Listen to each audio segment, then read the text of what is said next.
आर्य ने झट से तानिया से अपना हाथ छुड़ाकर आंखें बंद करके लंबी लंबी सांसें लेकर खुद को कंट्रोल करने लगा। जब थोड़ी देर बाद उसने खुद को नॉर्मल कर लिया तो सोती हुई तानिया की तरफ देखकर बोला, किसी दिन ये लड़की मुझे पागल कर देगी। अब आगे। फिर वो तानिया को निहारने लगा जो इन सब से बेखबर चैन की नींद सो रही थी। आर्य ने उसे डिस्टर्ब नहीं किया और उसे वैसे ही अपनी गोद में उठाकर अपने प्राइवेट लिफ्ट से होते हुए अपने प्राइम पार्किंग एरिया में चला आया। ड्राइवर ने कार का डोर ओपन किया जिससे वो तानिया को लेकर एक सीट में बैठ गया। ड्राइवर ने कार स्टार्ट की और उनकी गाड़ी अब सिंघानिया मेंशन की ओर चलने लगी। आर्य ने एक नज़र सामने की तरफ देखा, फिर उसकी निगाहें सोती हुई मासूम तानिया पर चली गई।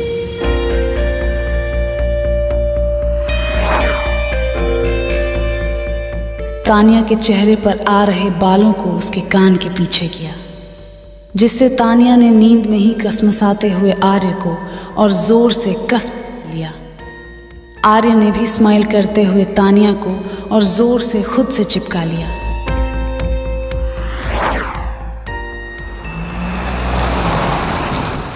थोड़ी देर में ही उनकी कार सिंघानिया मेंशन पहुंच चुकी थी। आर्य तानिया को गोद में उठाए हुए ही अंदर चला गया। आस्तिक, भाविक, ध्रुव और एकांत ऑफिस से आ चुके थे और युवान उन सब के साथ बैठकर गप्पे लड़ा रहा था। तभी उसका ध्यान अपने भाई और भाभी पर गया। सबको अपनी तरफ देखता हुआ देखकर आर्य ने उन सबको एक नज़र घूर कर देखा और सबको इग्नोर करके सीढ़ियों से होते हुए अपने कमरे में चला गया।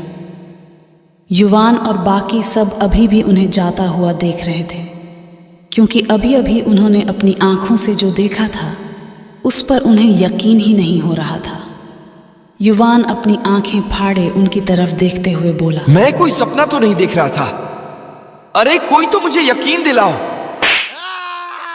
युवान का इतना कहना था कि आस्तिक ने उसे जोर का थप्पड़ मारा, जिससे युवान की जोर से चीख निकल गई और वो आस्तिक की तरफ घूर कर देखने लगा।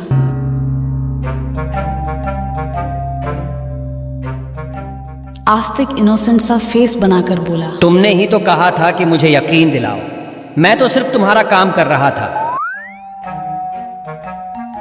युवान अपने गाल को रब करते हुए बोला, यकीन दिलाने के लिए कहा था ताकि इस सीन को मैं कभी ना भूला पाऊं। इसके लिए जोर से झापड़ मारने की क्या जरूरत थी? फिर उसका ध्यान अपने भाई और भाभी पर गया। वो खिले हुए फेस के साथ बोला, ओह हो, तो इसका मतलब है कि भाई सच में भाभी के प्यार में रोमांटिक हो गए हैं। I am sure happy to see them like that. Thank God, अब एक बार फिर मैं एक छोटे से बेबी का चाचू बन जाऊंगा। युवान की खुशी देखकर सभी हंसने लगे। एकांत उसे टीस करते हुए बोला, लगे हाथ तुम भी शादी कर लो, फिर अपने बेबी और बॉस के बेबी दोनों के साथ खेल लेना। युवान ने घूर कर एकांत को देखा और कहा, तुम्हें शर्म नहीं आती ये कहते हुए? मैं तो अभी बच्चा हूं। अभी मेरी उम्र भाई के बच्चों से खेलने की है, ना कि अपने बच्चों के साथ। फिर सबकी तरफ एक नजर देखते हुए बोला, हाँ, अगर शादी के बारे में इतना ही सोच रहे हो तो पहले तुम सब खुद को देखो। उम्र निकली जा रही है तुम सबकी। 2 साल बाद तो तुम सब बूढ़े लगोगे। इसलिए मेरी मानो तो जल्दी से अपने अपने लिए लड़की ढूंढ लो, वरना अपनी ही शादी में तुम सब दूल्हे के बजाय दूल्हे के डेढ़ लगोगे। इतना कहकर वो फिर से बत्ती सी दिखाते हुए हंसने लगा। आस्तिक उसकी तरफ घूर कर देखते हुए बोला, तुम्हारे कहने का क्या मतलब है? हम सब बुढ़े और तुम अभी बच्चे हो। तुम तो ऐसे कह रहे हो जैसे हमारी उम्र 50 के पार हो चुकी है। अभी भी हम सब 19 साल के हैं और तुम हमसे मात्र 3 साल ही छोटे हो।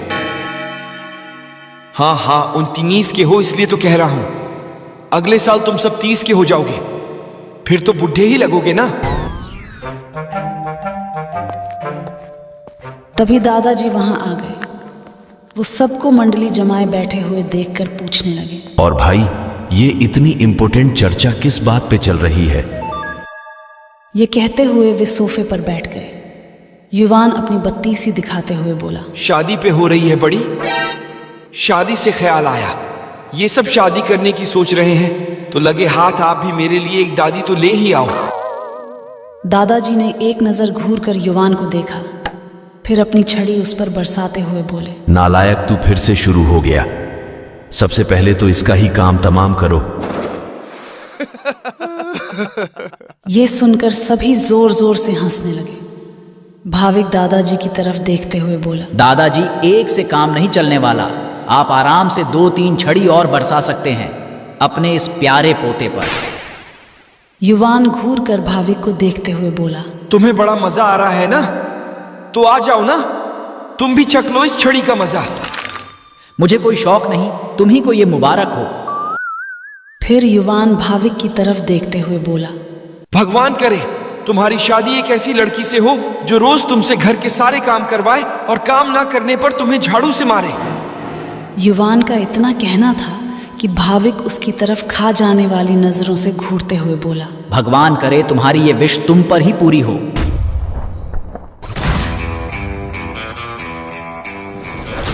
ये कहते हुए वो युवान को मारने के लिए दौड़ने लगा। दोनों एक दूसरे के पीछे चूहे बिल्ली की तरह लगे हुए थे। तभी वेद अपने छोटे छोटे कदमों से वहां पहुंच गया। युवान वेद के पीछे छिपकर औंफने लगा। वो औंफते हुए वेद की तरफ देखकर बोला, थैंक यू बेटा, आपने एक बार फिर अपने इस क्यूट से चाचू को बचा लिया। वेद अपनी टिमटिमाती आंखों से उनको देखने लगा। फिर वेद भाविक के पास आकर बोला, भाविक अंकल और चाचू को क्यों परेशान करेगा? भाविक वेद को अपनी गोद में उठाकर सोफे के पास बैठाते हुए बोला, क्योंकि बेबी, आपके चाचू मेरी शादी ऐसी लड़की से करवाना चाहते हैं जो मुझसे बहुत काम करवाएगी। वेद को शादी वर्ड बहुत इंटरेस्टिंग लगा, तो वो दादाजी की तरफ देखते हुए बोला, बड़े दादू, शादी क्या होती है?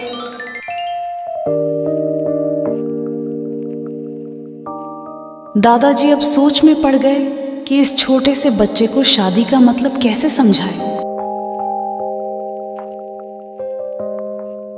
युवान अपनी मोटी बुद्धि का इस्तेमाल करते हुए वेद की तरफ देखते हुए बोला, बेटा, जब आप किसी लड़की से दोस्ती करके अपने पास अपने घर ले आते हो तो उसे शादी कहते हैं। युवान की बातें सुनकर सभी बड़ी बड़ी आंखों से उसकी तरफ देखने लगे, जैसे कह रहे हो, क्या सचमुच इसे ही शादी कहते हैं? युवान सबकी तरफ ऐसे घूरता है जैसे कह रहा हो, इससे बेटर आइडिया है तुम लोगों के पास। अगर नहीं है तो चुपचाप मान लो कि इसे ही शादी कहते हैं। फिर कोई कुछ नहीं बोला। वेद को ये शादी का कॉन्सेप्ट बहुत पसंद आया। वो दादाजी के पास जाकर बोला, बड़े दादू, तब तो मैं भी शादी करूंगा अपनी बेस्ट फ्रेंड से। सभी वेद की बातों को सुनते रह गए। किसी को उम्मीद नहीं थी कि ये छोटा बच्चा ऐसा जवाब देगा। दादाजी वेद को अपनी गोद में बिठाकर बोले, बेटा, शादी बड़े लोगों की होती है, आप जैसे क्यूट बेबीज की नहीं। जब आप बड़े हो जाओगे तो हम सब आपकी शादी भी करा देंगे। वेद ने दादाजी की बात मानते हुए हाँ में सिर हिला दिया। फिर वेद उनकी गोद से उतरकर आर्य और तानिया के कमरे की तरफ जाने लगा, क्योंकि उसे अपनी मम्मा को देखने का मन कर रहा था। आर्य का बेडरूम। आर्य ने तानिया को बेड पर आराम से लिटा दिया और वॉशरूम में जाकर फ्रेश होने लगा। फ्रेश होने के बाद अपने कपड़े भी चेंज करके बाहर आकर सोफे पर बैठ गया और आराम करने लगा। थोड़ी देर बाद उसकी निगाहें सोती हुई उसकी क्यूट वाइफ पर चली गई।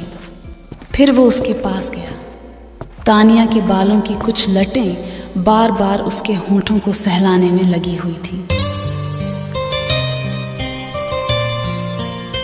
ये देखकर आर्य का दिल एक बार फिर मचल गया। उसने आहिस्ते से उसके बालों को साइड किया और उसे किस करने के लिए जैसे ही अपने होंठों को तानिया के होंठों के पास ले जाने को हुआ, वेद फुदकते हुए उनके कमरे में आ गया, जिससे आर्य की किस अधूरी रह गई। वेद डैडी डैडी कहते फुदकते हुए अपने छोटे छोटे हाथ और पैरों के सहारे बेड पर चढ़ गया। आर्य ने स्माइल करते हुए उसे अपनी बाहों में भर लिया और आहिस्ते से उसके सॉफ्ट गालों को चूम लिया। वैद ने अपने डैडी के गले में अपने छोटे छोटे हाथों को बांध लिया और बोला, डैडी मैं मम्मा से मिलने आया था।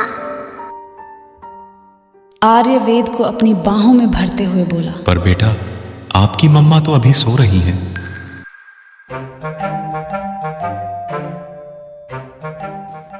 नो प्रॉब्लम डैडी, मैं मम्मा को देखूंगा बस। आर्य वेद को अपनी गोद में बिठाकर उसके गालों को चूम लिया। फिर दोनों बाप बेटे सोती हुई तानिया को निहारने लगे।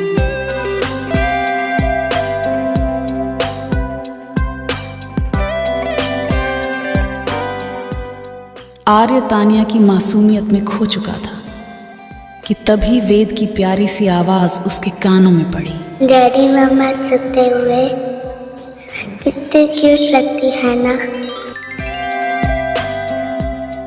आर्य वेद के गालों को चूमते हुए बोला, हाँ बेटा, आपकी मम्मा बिल्कुल आपकी तरह ही बहुत क्यूट हैं।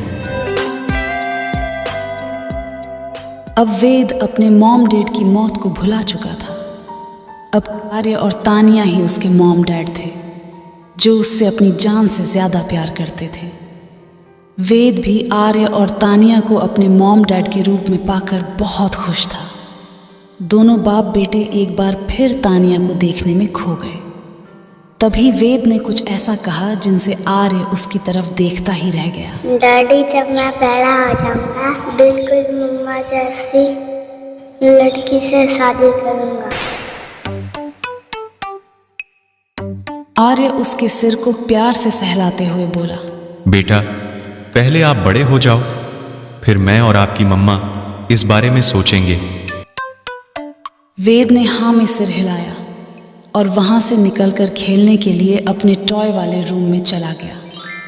आर्य अभी भी सोती हुई तानिया को ही निहार रहा था। तानिया भी अब नींद से जागने लगी। वो जागकर बेड पर उठकर बैठ गई।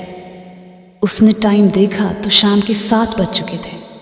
फिर अपने सामने बैठे आर्य की तरफ देखा। तभी उसे वेद का ख्याल आया। वो आर्य की तरफ देखते हुए बोली, आर्य, क्या वेद यहाँ आया था? आर्य ने कुछ नहीं कहा। वो चुप रहकर बस तानिया को देख रहा था। आर्य को ऐसे देखकर तानिया बोली, एक काम करती हूँ, मैं ही उसे देख कर आती हूँ। ये कहते हुए वो जैसे ही बेड से उठने लगी, आर्य ने उसे उसकी कमर से कसकर पकड़ के अपने करीब खींच लिया। इससे पहले कि तानिया कुछ कहती, आर्य उसके चेहरे पर आ रहे बालों को कान के पीछे करते हुए बोला, यार, तुम्हारा पूरा ध्यान सिर्फ अपने बेबी पर ही होता है। कभी तो अपने बेबी के डैडी पर भी ध्यान दे दिया करो। ये बोलते हुए वो तानिया के होंठों की तरफ झुकने लगा।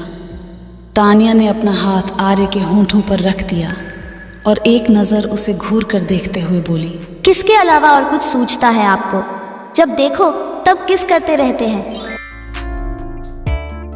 ये सुनकर आर्य स्माइल करने लगा और तानिया के अपने नीचे करते हुए खुद उसके ऊपर आ गया। आर्य के इस तरह से करीब आ जाने से तानिया अनकंफर्टेबल हो गई। आर्य उसे टीस करने के लिए उसके होंठों के बेहद करीब आ गया और कहा, यार, कैसी वाइफ हो तुम। नॉर्मली वाइफ्स चाहती हैं कि उनका हस्बैंड उनके साथ रोमांटिक हो, और एक तुम हो जो अपने हैंडसम से हस्बैंड को इस तरह से इग्नोर कर देती हो। तानिया के दिल की धड़कनें तो पहले ही बढ़ चुकी थीं आर्य के इस तरह से कहने से। आर्य उसे और बेचैन करने के लिए अपने होठों को तानिया के कान के पास ले गया और आहिस्ते से बोला, डोंट यू सी, मैं तुमसे कितना प्यार करने लगा हूं। तानिया ये सुनकर शॉक्ड रह गई। उसे अभी भी यकीन नहीं हो रहा था कि आर्य ने जो कहा क्या वो सच था। तानिया को इस तरह हैरान देखकर आर्य स्माइल करने लगा और उसके ऊपर से उठते हुए उसे भी उठाकर बेड पर बिठा दिया और कहा, इस तरह से शॉक होने की कोई जरूरत नहीं है, जाओ जाकर फ्रेश हो जाओ। तानिया हाँ में सिर हिलाती हुई वॉशरूम चली गई और थोड़ी देर में ही फ्रेश होकर बाहर आ गई। आर्य वहीं सोफे पर ही बैठा हुआ एक फाइल रीड कर रहा था। जब तानिया बाहर आई तो आर्य ने उसे अपने पास बुलाया। तानिया छोटे छोटे कदमों से उसके पास गई और उससे थोड़ी दूरी पर उसके बगल में बैठ गई। आर्य ने अपने लिए कॉफ़ी और तानिया के लिए टी ऑर्डर की थी जो कि टेबल पर रखी हुई थी। आर्य ने एक नज़र तानिया को देखा, फिर उसे खींचकर अपनी गोद में बिठा लिया, जिससे तानिया के हाथ अपने आप आर्य के चेस्ट पर चले गए। आर्य एकटक उसके चेहरे को देखने लगा जैसे अभी उसे किस कर लेगा। उसे खुद को देखता देखकर अपनी नज़रें झुका ली। फिर तानिया ने हिम्मत करके अपनी नज़रें झुकाए हुए ही पूछी, आप मुझे ऐसे क्यों देख रहे हैं? आर्य उसके गालों को सहलाते हुए बोला, मैंने अभी अभी जो कहा, लगता है तुमने उसे सुना नहीं।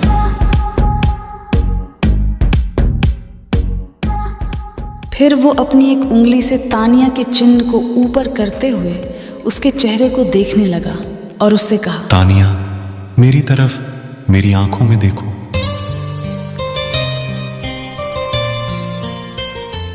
तानिया हिम्मत करके उसकी आंखों में देखने लगी।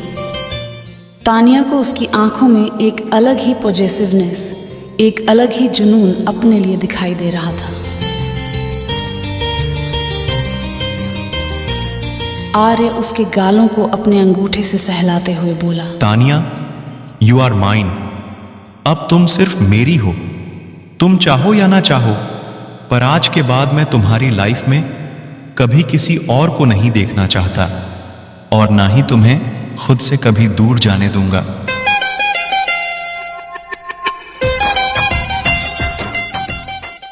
क्या तानिया भी आर्य की तरह उसे चाहने लगेगी? आर्य का जुनून अब किस हद तक जाने वाला था?